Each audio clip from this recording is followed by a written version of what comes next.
Hello दोस्तों, स्वागत है आपको हमारे इस ऑनलाइन प्लेटफॉर्म की ऑनलाइन क्लासेस में। और आज मैं आप लोगों को जो क्लासेस से है वो क्लास 11th की जो मैथ है उसको मैं आज शुरुआत कर रहा हूं दोस्तों। और आज जो आपका चैप्टर है, फर्स्ट चैप्टर क्लास 11th की मैथ का, उसको मैं शुरू कर रहा हूं। जिस चैप्टर का नाम जो है वो है सेट यानी कि समुच्चय। ठीक है।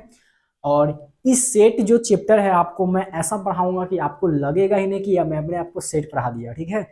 और ऐसा लगेगा कि हाँ सेट पढ़ा है, आप कभी भूल भी नहीं सकते इसको। ठीक है। क्योंकि मैंने इस पे जितना वर्क करके मैं आपको सोच कर ही बताया हूँ। ठीक है। आप इस वीडियो को पूरा देखिए। ठीक है। ज़्यादा मिनट का नहीं रहेगा, लेकिन हाँ समझ में नहीं आएगा तब बताइएगा, नीचे कमेंट बॉक्स में बताना है आपको कि मैं आज आपको पढ़ाऊंगा। ठीक है। वो आपको कैसा लगेगा। ठीक है। चलिए तो शुरू करते हैं। सबसे पहले सेट, ये सेट क्या है? सबसे पहले मन में ये समझ लो होगा सेट क्या है। ठीक है। सेट, इसको हिंदी में समुच्चय बोला जाता है। क्या बोला जाता है? समुच्चय।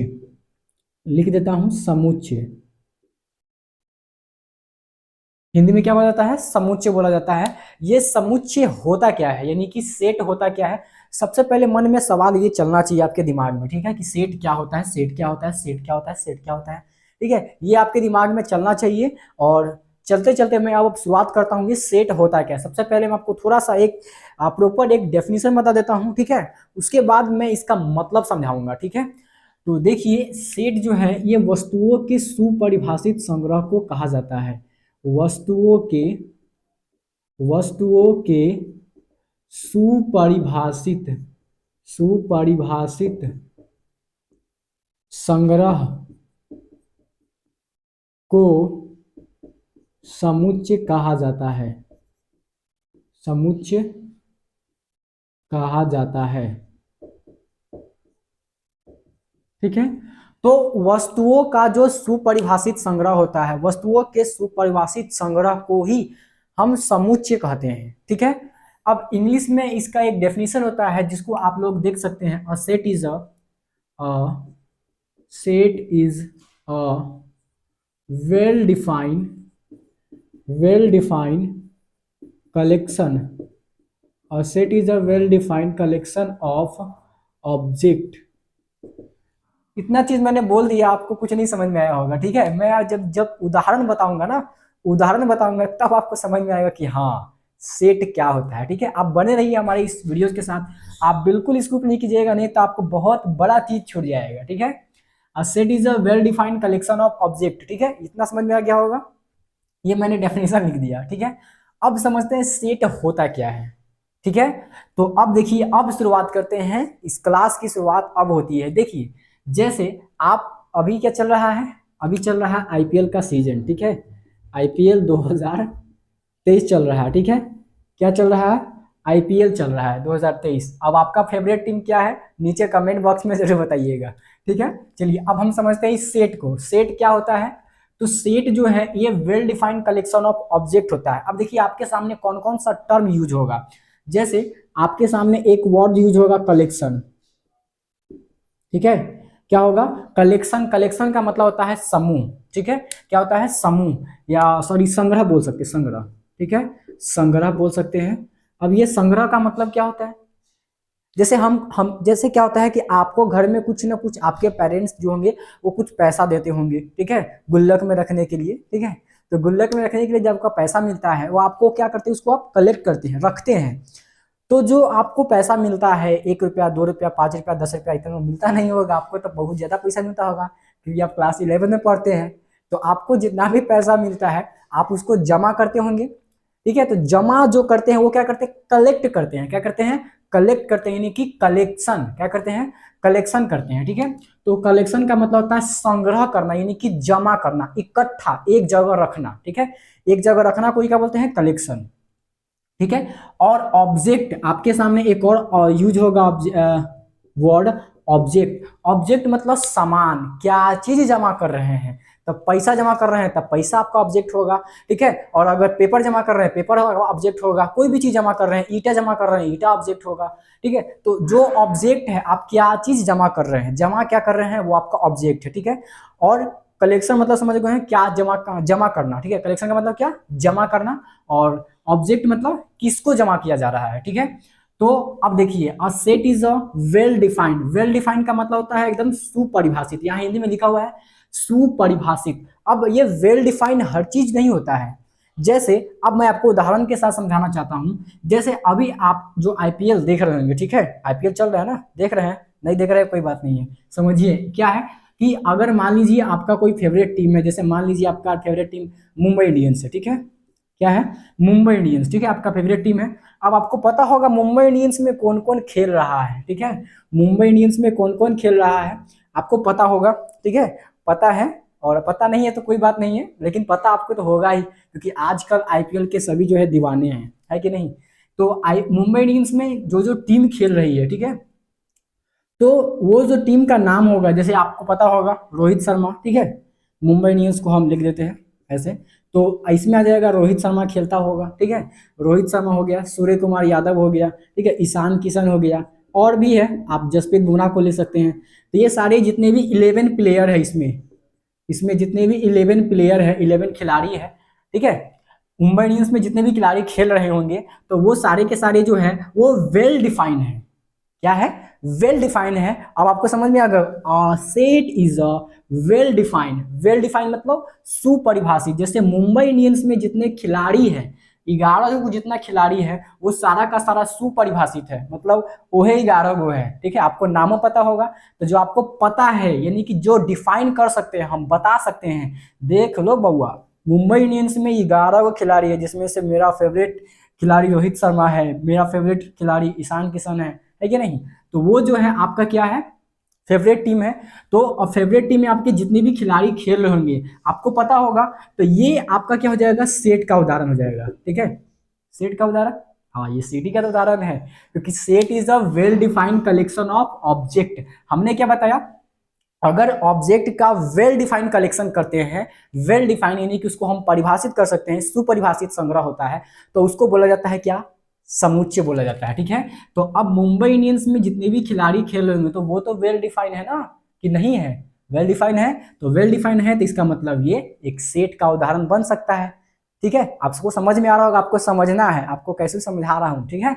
अब एक और जैसे मान लेते हैं चेन्नई सुपर किंग्स, ठीक है, चेन्नई सुपर किंग्स को कैपिटल लेटर सी से लिख दे, सी फॉर चेन्नई सुपर किंग्स, ठीक है। तो चेन्नई सुपर किंग्स में, ठीक है, चेन्नई सुपर किंग्स में आपको पता होगा कौन कौन से खिलाड़ी खेलते हैं, जैसे एम एस धोनी, ठीक है, धोनी, इसको हम कैपिटल लेटर से लिख दिए हैं, अब सॉरी, ठीक है। अ, अभी मैं आपको बताऊंगा कि इस सेट के जो एलिमेंट्स होते हैं, इसको एलिमेंट बोला जाता है, रोहित शर्मा, सूर्य कुमार यादव, ईशान किशन, जसप्रीत बुमराह, ठीक है। अब चेन्नई सुपर किंग्स में कौन कौन खेलता है, तो चेन्नई सुपर किंग्स में खेलता है धोनी, ठीक है, धोनी हो गया, फिर से ऋतुराज गायकवाड़ हो गया, और कौन कौन खेलता है, ठीक है, ऋतुराज गायकवाड़ हो गया, ठीक है, और भी जो प्लेयर है यहाँ पे, जो भी प्लेयर है आपको पता होगा, ठीक है। तो चेन्नई सुपर किंग्स और मुंबई इंडियंस, ठीक है, और आपका और भी कोई टीम है क्या, तो टीम जैसे मान लेते हैं आपका आरसीबी है, बेंगलोर, ठीक है। तो अब इसमें कौन कौन से खिलाड़ी खेलते हैं, तो विराट कोहली हो गया, ठीक है, मोहम्मद सिराज हो गया, सिराज, ठीक है, और क्या कौन कौन सा है, तो और भी जो भी है, ठीक है।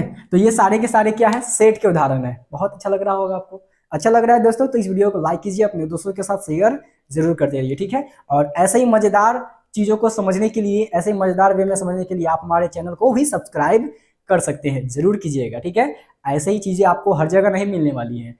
चलिए तो फिर शुरुआत करते हैं। तो देखिए आपको समझ में आएगा सेट क्या होता है, a set is a well defined, क्या, well defined collection of object, यानी कि ऑब्जेक्ट का वेल डिफाइंड कलेक्शन करते हैं। जैसे मुंबई इंडियंस में जितने खिलाड़ी हैं वो वेल डिफाइंड है, तो वो क्या हो जाएगा, एक सेट हो जाएगा। और चेन्नई सुपर किंग्स में जितने भी खिलाड़ी है वो वेल डिफाइंड है, इतने इतने प्लेयर है, इतने खेलते हैं, तो वो तो वेल डिफाइंड है ना, सुपरिभाषित है, बता सकते हैं आप, तो वो सेट हो जाएगा।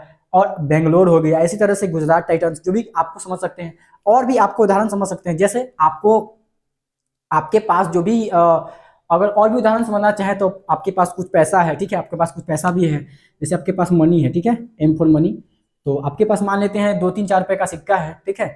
तो अब मान लेते हैं कि 1 रुपया का आपके पास 2 गो सिक्का है, 5 रुपया का आपके पास 5 गो सिक्का है, 10 रुपया का आपके पास 2 सिक्का है। तो इस प्रकार से इसका अगर हम यहाँ पर लिख देते हैं, सिक्कों का समूह बना करके लिख देते हैं 2,5,1, इस प्रकार से 2,5,2, तो ये क्या बन जाता है, ये बन जाता है आपका सेट, ठीक है, क्या बन जाता है, सेट बन जाता है। उम्मीद आपको समझ में आ गया होगा दोस्तों। तो अब समझते हैं कि सेट के अब मेन इंपॉर्टेंट क्या है। मेन इंपॉर्टेंट यहाँ पे ये है कि जो सेट जो होता है सेट, इस सेट को हम बड़े अक्षरों से डिनोट करते हैं, यानी कि डिनोटेड बाई कैपिटल लेटर, ठीक है, कैपिटल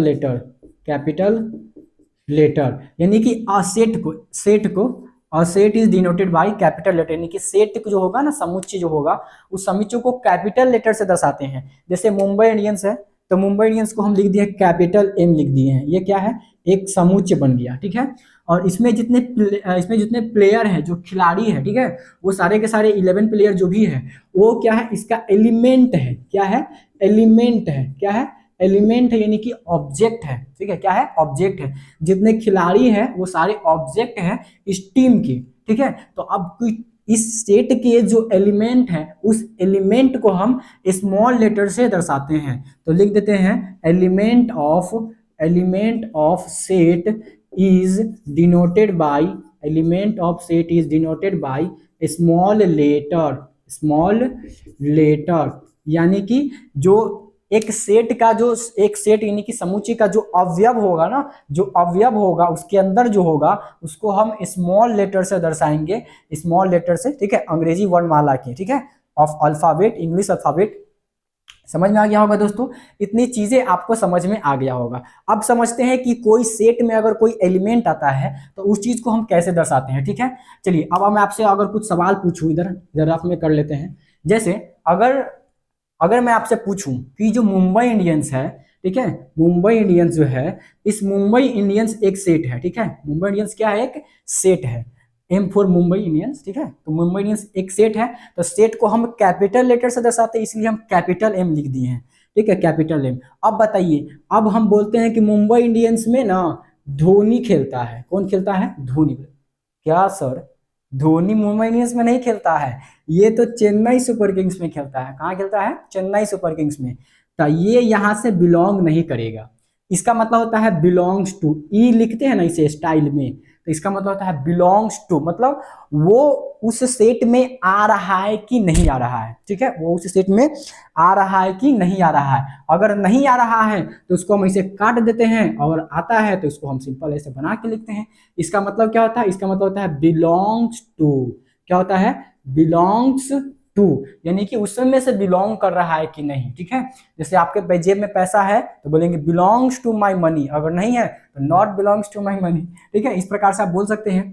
तो मुंबई इंडियंस में तो धोनी नहीं खेलता है, तो इसको हम बोलेंगे एम, कैपिटल एम, यानी कि मुंबई इंडियंस में नॉट बिलोंग्स टू डी, यानी कि स्मॉल डी। हम बताए हैं कि अगर कोई सेट का एलिमेंट है, अवयव है, तो वो उसको हम स्मॉल लेटर से दर्शाते हैं, स्मॉल लेटर से, छोटे अक्षरों से दर्शाते हैं। जबकि कोई समुच्चय है तो उसको हम कैपिटल लेटर से दर्शाते हैं, ठीक है। तो एम जो है वो समुच्चय है, और डी मतलब कि धोनी, स्मॉल डी। तो ये तो मुंबई इंडियंस में नहीं खेलता है, तो ये इस सेट से बिलोंग नहीं करेगा। अगर वही आपसे हम पूछते हैं एम बिलोंग्स टू, सॉरी उल्टा लिखा गया है, ठीक है, उल्टा लिखा गया है, इसको ऐसे कर देते हैं, D is belongs to M not, मतलब जिस एलिमेंट होगा उस एलिमेंट को पहले लिख देना है, ठीक है।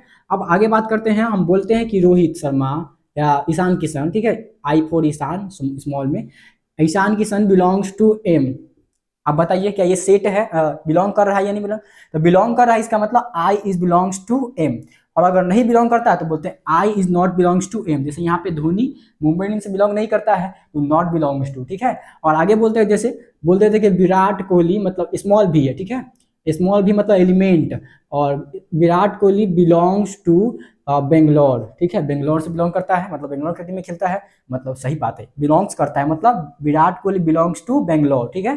और आगे बात करते हैं, जैसे बोलते हैं हम रोहित शर्मा, आर कैपिटल नहीं लिखना, एलिमेंट को स्मॉल ही लिखना है।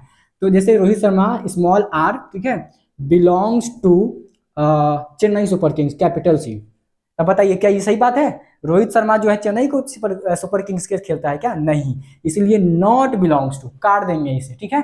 उम्मीद आपको समझ में आ गया होगा। तो ई का मतलब होता है, ऐसे स्टाइल में लिखते इसका मतलब होता है बिलोंग्स टू, ठीक है। और अगर कोई चीज नहीं बिलोंग कर रहा है, इसका मतलब नॉट बिलोंग्स टू, ठीक है। तो ये चीजें आपको ध्यान में रखना है कि कौन जो है बिलोंग करता है और कौन बिलोंग नहीं करता है, ठीक है। तो उम्मीद है आपको समझ में आ रहा होगा। और इस सेट में जो भी चीज हम टर्म में यूज लेते हैं, जैसे कि अवयव हो गया, तो अवयव का मतलब वही होता है एलिमेंट। एलिमेंट मतलब इस सेट में कौन कौन आ रहा है, ठीक है। आया समझ में? चलिए आगे बढ़ते हैं। फिर आगे जो आपका टर्म है, जैसे अब समझ में आ गया होगा, अब समझ में आ गया होगा आपको कि सेट क्या होता है। तो सेट क्या है? अ well defined collection of object. अब जैसे एम ये एक सेट है, सी एक सेट है, बी एक सेट है, और भी आप सेट बना सकते हैं। जैसे बोलते हैं 10 से कम प्राकृत संख्या का समुच्चय। जैसे मान लेते हैं ए एक सेट है जो कि 10 से कम प्राकृत संख्याओं का समुच्चय है, तो इसको हम कैसे लिखेंगे? 10 से कम, तो 10 से आपको पता चलेगा 10 से कम है मतलब 1 2 3 ऐसे करते 9, 10 से कम रहेगा, ठीक है, तो 9 8 7 ऐसे हो सकता है। तो इस प्रकार से एक सेट है ये, ठीक है। तो अब ये चीजें आपको समझ में आ गया। अब मैं आपको एक सवाल देता हूं, ठीक है। अब मैं आपसे एक सवाल पूछता हूं, ये चीजें आपको समझ में आ गया दोस्तों? समझ में आया नीचे कमेंट बॉक्स में बताना भी है, ठीक है। तो M C B capital letter से हम एक सेट को दर्शाते हैं, स्मॉल लेटर से उसके एलिमेंट को दर्शाते हैं। एलिमेंट मतलब रोहित शर्मा, ठीक है, सूर्य कुमार यादव, ये सब स्मॉल में होगा, स्मॉल में आई, स्मॉल आर, स्मॉल एस। और देखिए चेन्नई सुपर किंग्स एक टीम है, ठीक है, तो एक सेट मान लेते हैं इसको हम। तो इस सेट में तो कैपिटल सी से दर्शाएंगे, कैपिटल सी। और जैसे मुंबई इंडियंस है तो कैपिटल एम। अब इसमें कौन कौन खेलता है? तो रोहित शर्मा था, small I, small R, small S मतलब रोहित शर्मा, स्मॉल एस मतलब सूर्य कुमार यादव, और स्मॉल आई मतलब ईशान किशन, ठीक है। और उस प्रकार से कैपिटल सी मतलब चेन्नई सुपर किंग्स, ये एक सेट है जिसमें स्मॉल डी मतलब धोनी, स्मॉल छोटा नहीं है वो बड़ा है, तो धोनी हो गया। उसके बाद ऋतुराज गायकवाड़ हो गया, और भी टीमें हैं इसमें। तो बेंगलोर में हो गया आपका छोटा भी मतलब विराट कोहली, छोटा भी मतलब विराट कोहली, स्मॉल सी है मतलब कि सिराज, है ना। इस प्रकार से ये स्मॉल लेटर से हम उसके एलिमेंट को दर्शाते हैं, कैपिटल लेटर से हम एक सेट को दर्शाते हैं। अगर कोई एलिमेंट जो है उस सेट से बिलोंग करता है तो उसको हम ऐसे दर्शाते हैं। जैसे मान लेते हैं कि एक बिलोंग्स टू ए, सेट है ए, तो वो बिलोंग कर रहा है तो दर्शा देंगे बिलोंग्स टू ए। और नहीं बिलोंग करता है तो सेट ई लिख करके ऐसे काट देंगे, मैं नहीं बिलोंग करता है, नहीं आता इसमें से। समझ में आ गया होगा दोस्तों? चलिए अब मैं आपसे एक सवाल पूछता हूँ, ठीक है। सवाल मैं आपको दूंगा भी, ठीक है, सवाल भी बता के जाना है, इसी सीखने नहीं जाना है, ठीक है। चलिए अब मैं आपसे एक सवाल पूछता हूँ, आपको समझ में आ गया होगा। तो इस सवाल का जो जवाब है वो आपको नीचे कमेंट बॉक्स में बताना है, ठीक है, कि इस सवाल का जवाब क्या होगा, और बताना ही है क्योंकि हमने आपको बहुत अच्छे से समझाया है सेट क्या होता है, ठीक है। तो अब मैं आपका फर्ज भी बनता है कि इस सवाल का जवाब जो है आपको दे करके जाना है, ठीक है। चलिए अब सवाल सुन लीजिए। सवाल है कि एक समुच्चय है ए, ठीक है, एक समुच्चय है ए जिसमें एलिमेंट है आपका, मान लेते हैं 1 3 5 7, ठीक है, 8 9, ठीक है, और 10। ये एक सेट है, ठीक है, एक सेट है ए जिसमें एलिमेंट है, एलिमेंट कौन कौन है? 1 3 5 8 और 9 और 10। अब हम पूछते हैं आपसे, अब हम पूछते हैं, बताइए 7 जो है वो बिलोंग करता है ए से का? इसका जवाब आपको बताना है। 7 बिलोंग्स टू ए, अगर बिलोंग करता है तो वो लिखिएगा हाँ, पहला नंबर सवाल यही है। 7 बिलोंग्स टू ए यानी कि 7 जो है उस सेट ए से आता है या नहीं? अगर नहीं आता है तो नीचे बताना है आपको कमेंट बॉक्स में। दूसरा आप सवाल है आपको कि 3 इज बिलोंग्स टू ए, यानी कि 3 जो है वो इस सेट में आ रहा है कि नहीं आ रहा है, ठीक है। और अगला सवाल है आपका चौथा नंबर, सॉरी तीसरा नंबर न होगा। उसके बाद आपका अगला सवाल है कि 12 इज बिलोंग्स टू ए, और चौथा सवाल है कि 9 इज बिलोंग्स टू ए, और पांचवा सवाल है आपका 13 इज बिलोंग्स टू ए। ये आपको बताना है, ठीक है, कि से 7 जो है वो ए से बिलोंग कर रहा है या नहीं कर रहा है, 3 जो है वो ए से बिलोंग कर रहा है या नहीं बिलोंग कर रहा है, 12 जो है ए से बिलोंग कर रहा है या नहीं कर रहा है, इसी प्रकार से 9 और 13। आपको नीचे कमेंट बॉक्स में इन पांचों सवाल का जवाब को बताना है ताकि हमें भी पता चले कि आपको सेट समझ में आया या नहीं। तो ऐसे ही मजेदार चीजों को समझने के लिए इजीएस्ट वे में मैं आपको बहुत ही अच्छे से समझा रहा हूं दोस्तों। तो आपको फर्ज बनता है, अगर हमारे इस चैनल को आपने सब्सक्राइब नहीं किया तो जरूर कर लीजिए, और वीडियो को लाइक कर दीजिए। कमेंट बॉक्स में इन पांचों सवाल का जवाब को बताना है, ठीक है। चलिए फिर मिलते हैं अगले वीडियो में, तब तक के लिए बाय एंड टेक केयर, जय हिंद।